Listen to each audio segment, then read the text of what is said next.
It is spooky season. One more time. Still, for a little bit longer. So, I did what all good people do this time of year, and I turned on a streaming service, searched for a movie, felt like watching, and I just clicked play. This is The Prophecy. Oh no! It doesn't have audio description on Paramount Plus. What do I do? I guess I'll watch it. And we'll talk about the fact that audio description is necessary on all titles. Thanks. Anyway, this is The Prophecy, starring Christopher Walken. So, this movie is from the mid-90s, and yeah, I never saw it. Yeah, I didn't. I'm one of those people who looked at that film and was like, what? Why is this popular? But it has this weird sort of enduring small little cult following around it that have kept this film alive all of these years. So I was interested. There were some straight-to-video sequels, so if you really want to round out that trilogy, although, as we know with straight-to-video sequels, rarely do they ever actually round out the trilogy. So, you know, rarely is that ever actually the case. Where we're like, oh, thank God, they made the straight-to-video sequels. It's exactly what we needed for this franchise. Thank you so much. I'm glad there's no one in this film that I could ever possibly recognize, but, thank you. This film, shockingly, has a really solid cast with Christopher Walken, Elias Koteas, Virginia Madsen, Amanda Plummer, Eric Stoltz, Viggo Mortensen. I know you're already just like, what? All of those people are in this movie? And it's like, yes, all of those people are in this movie. For real. It's shocking, I know. Adam Goldberg, too. I shouldn't shaft him. He's pretty well known. So, yeah. Unfortunately, the director just is more of a writer. And, I don't know if he, like, also kind of, Hollywood was like, nah, go away after this, because he really didn't do anything. Kind of like did The Prophecy, and everybody was like, okay, so, he clearly has some sort of, you know, I don't know, weird disease that we all have to stay away from. I don't know. It's just, his writing credits after this are very, like, he has a lot of, like, characters by credits post Prophecy. Not a lot of stuff that you'd be like, oh, look at all this original stuff that he was writing. Good for him. Or directing, because he didn't. And just kind of stopped with this. He also has Highlander as a credit, though, so cool. And it's based on the idea that there's like another chapter in Revelations that they took out. They didn't want you to know. Those people who wrote the Bible, they removed a chapter in Revelations about a war in heaven where Gabriel would be kicked out. And I was like, wait a minute. Isn't this like Good Omens season 2? I mean, I know that technically The Prophecy came first, but I did just finish watching Good Omens season 2, and I'm like, this feels really familiar. Except this is like way, obviously, like super serious. Super theory in the in the world of horror. It's very, except Christopher Walken does have to teach some kids to tell some kids to study their math hilariously in the middle of them. You know, it was, thanks Gabriel. So Walken plays Gabriel. Viggo Mortensen gets to play the devil. He gets to play Lucifer. That's fun. We've got Elias is playing a... he has this hilarious line where somebody's trying to talk to him and he's like, I need your advice. You need my advice as a cop? And the guy goes, no, as a priest. And he's like, I don't do that anymore. And I was like, oh, he's a priest cop. Oh, what a combination. So, I feel like Elias gets pulled in these films too, where he's like all these like religious connotation films. I always remember his really solid, underrated performance, because we don't nominate performances like that. But Fallen, he's really good at Fallen. I know it's not the kind of thing that we go home and champion at the end of the day, but I think Fallen is really underrated. And Elias, for like the 5 seconds that he's in the film, is effectively creepy in the role, because he has to be create such a persona that transfers body to body. But I thought he did a good job with that. Here, basically, if you're watching this, you're watching it for Walken, you know. Yeah, there's some other people in here. Virginia Madsen, Academy Award nominee. Eric Stoltz, almost was Marty McFly. Viggo Mortensen, this is before he was really like breakout famous. This is when he was still sort of like floating in these kind of roles. He officially really didn't break out until A Perfect Murder. Was sort of his thing, and that was after A Prophecy. Came a little bit later in his career. If you really want to point at where his career really started to turn into leading man status, it was when he got sexy with Gwyneth Paltrow in Perfect Murder.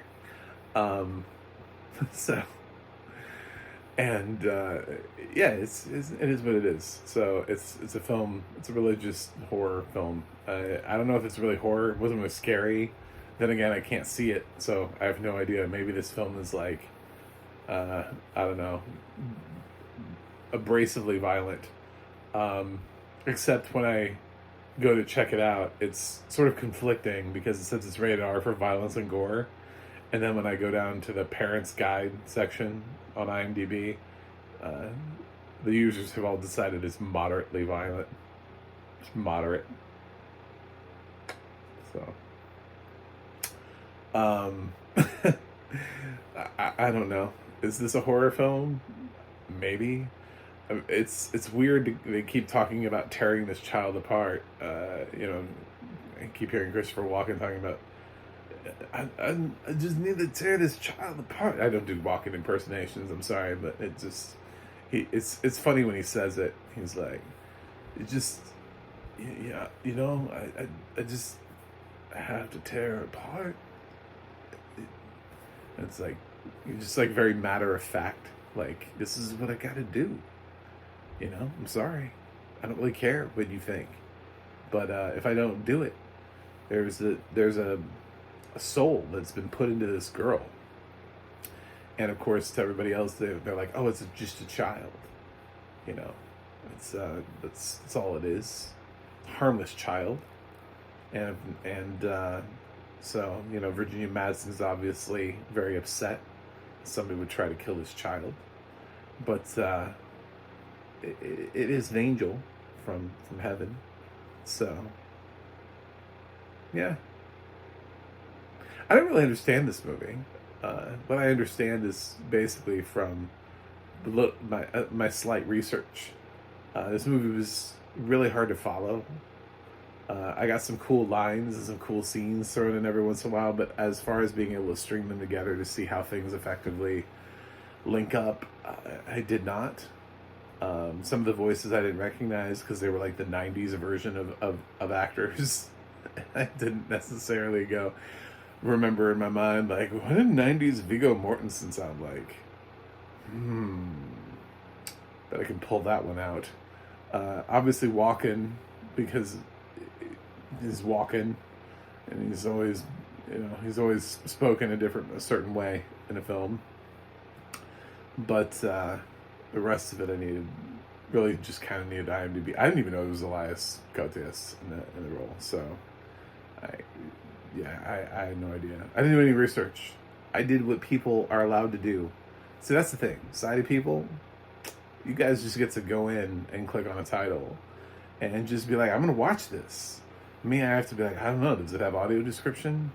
What am I going to do with this? Can I watch this? And then when I click on something and find out it doesn't have audio description, then I have to decide, what am I going to do? Well, for me, obviously, I run a YouTube channel where I talk about this kind of thing, so that hopefully one day we'll actually have audio description on everything, and we actually can watch everything and actually talk about these things with our friends and family. And, because out there in the real world somewhere, there are people who are trying to watch films because, I don't know if you know this, but all blind people do not live on a commune together. We don't live in the middle of nowhere, where we all just bump into each other all the time with our sticks. We actually know sighted people, and they ask us our opinions on things just like regular people do. And just, like, hey, what did you think about that? If I can't formulate an opinion on something because I don't have access to it, I don't really know what to do. And the worst part is, if I'm with people and they want to watch something that doesn't have audio description, then they feel bad. So it's this really weird thing that goes around, because it's like they know that we need audio description to be able to understand a lot of these films. Yeah, granted, there are some films where the dialogue, yes, I have run into those films, and most of them are TV shows where the TV shows are so dialogue heavy that even when there is audio description, it's very interjectory for 2 seconds, like Michael opens a door. It's like you have 2 seconds to get anything in there, because they won't stop talking. But a film like this had tons of quiet moments that I would have loved to have audio description for, so that I could have actually understood what the fuck was happening in this film. Because I would say this is actually less dialogue, more thematic cinematography, shots and mood, and creating dread about an impending angel apocalypse than it is anything else. It's not really a talker. It's not a talkie. It works as even though Walken does best with dialogue, I do remember him being quite effective with a look too. He was pretty good at just being able to look at you and be like, you knew, and you're like, oh shit. I feel like that was almost a line of dialogue. But all that is kind of lost. It just goes out the window. So, I didn't get any of the violence or gore in here. I did understand the car accident. There was a car accident of some kind. But, I didn't know whose body was shown when, after they did anything, and the suicides. It's really hard to follow. I got nothing. I did watch this by myself. If I had watched this with somebody else, likely they would have probably been trying to talk to me the whole movie and be like, oh, he's going in, he's opening, oh, and oh my god, and there's people here, and that's the thing, is that our friends and family are not professionally trained narrators either, so it's really, I always appreciate anything that anybody wants to try to do for me in that regard, but it often is them reacting to it as it's going on, so they're watching it for the first time too, probably, so they don't really know what's coming up, and they're trying to, whereas a narrator has a script that was written by somebody who had seen the film before, so they're going through and they're reading the script, from somebody who sat down and made sure that everything worked. So there's a science to it. I know it doesn't sound like there is, but there is. So this is me calling out Paramount Plus in the middle of spooky season to say, what you do is inadequate. It is, you do not have enough. I feel pretty confident calling out Paramount too, because I don't know, they've been around forever. I don't know if you know this about Paramount, but they kind of have been around for quite a long time. Along with Warner Brothers and Disney and some of those others, they're not new. This is not me calling out the new upstart studio, I don't know, like A24 being like, A24, what's going on here with your library? That's like 10 years old. But would have been nice. That's all I'm saying. Would have been nice to be able to watch this and understand this with audio description. As it is, like, all I can do is just talk about conceptually how I would have or would not have liked this film. I don't know. It felt very 90s. It felt very flashed back to a different time when movies were very different, and I don't know if this is high quality for its time period compared to what was being put out around this time. I feel like maybe this was low budget for its time. It doesn't really feel like, I mean, these are all good actors, but a lot of them, Walken also kind of just appears in just about anything, you know. He'll say yes to pretty much just anything. Virginia Madsen was in this weird place where, I mean, she did Candyman, and her career resurgence came with Sideways, and the fact that she needed a career resurgence in 2004 was not, was, I think, says a lot. Amanda Plummer, I mean, yeah, she did Pulp Fiction just like a few years before this. You would think that it would have carried over for her, that goodwill. It doesn't really seem to be, as she's not the main female in this cast. Eric Stoltz, there's an actor that could have, what happened to his career in the 90s? Where did it go? Didn't he voice Fluke in the 90s? Yeah, it's kind of like a weird amalgamation of people who are all recognizable and all solid actors, but it doesn't make me feel like that this film had the best budget or necessarily looks great. So I don't really know what to do with this film. I'm sure there are fans of The Prophecy. Do I think it has a cool idea? Yeah, because I thought it was cool when it was in Good Omens, so I can't turn around and say that it didn't work, because it worked when they did it in Good Omens, and they did it sort of like more tongue-in-cheek and with a little bit more humor. And obviously different characters coming in and out, but this came first, so I have to respect that plot. It's kind of goofy. It's got this kind of 90s vibe. Everybody always wants to give Christopher Walken these awkward lines to say, because they know that he'll deliver them in memorable ways. But they're not memorable because it's just how somebody delivers the line. You know what I'm saying? Like, Jack Nicholson's being on the stand and saying, "You can't handle the truth," is just a great moment in cinema.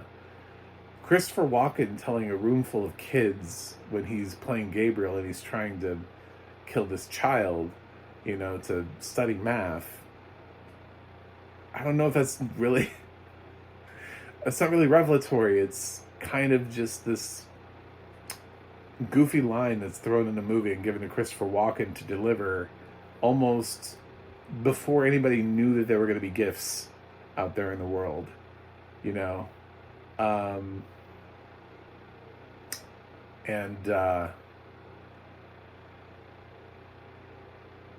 it's like it's handing it to you on a platter.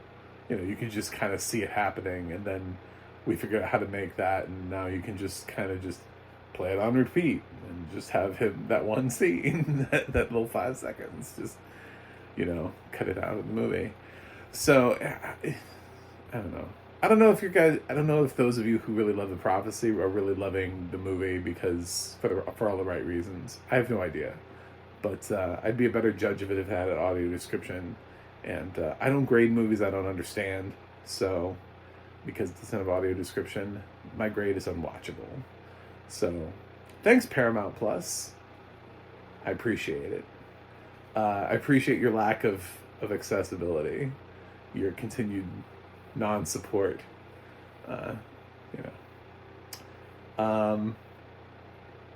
hopefully one day I dream of a future where blind people can just click on a title and watch anything with audio description. I do dream that. And quality audio description, and not like, I don't know, the world's worst AI sounding voice stumbling through grammatical errors in the background.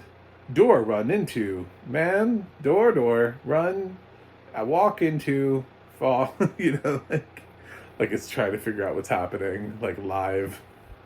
Like I've got an AI program that's trying to like describe to me what's happening on screen. Man, door, man, door, man.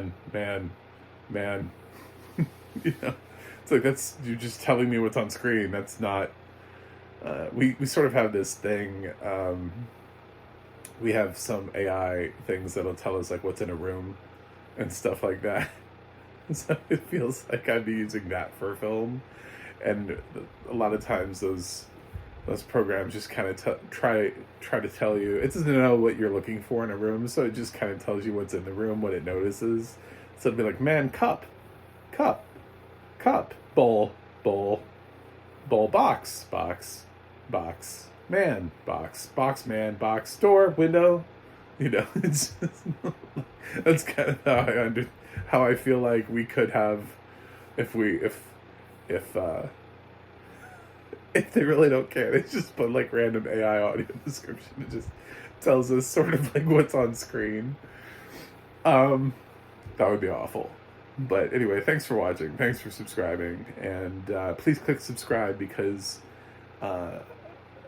these streaming services, I don't think are paying attention to me. At 183 subscribers, I want to break 200 this year. I really want to get as high as I possibly can, so that way a streaming service might actually care what I have to say and be like, wow, we got this kid out here who's trashing us for not having accessibility, and he's got some followers, so maybe we should, I don't know, think about it anyway. Just ponder it.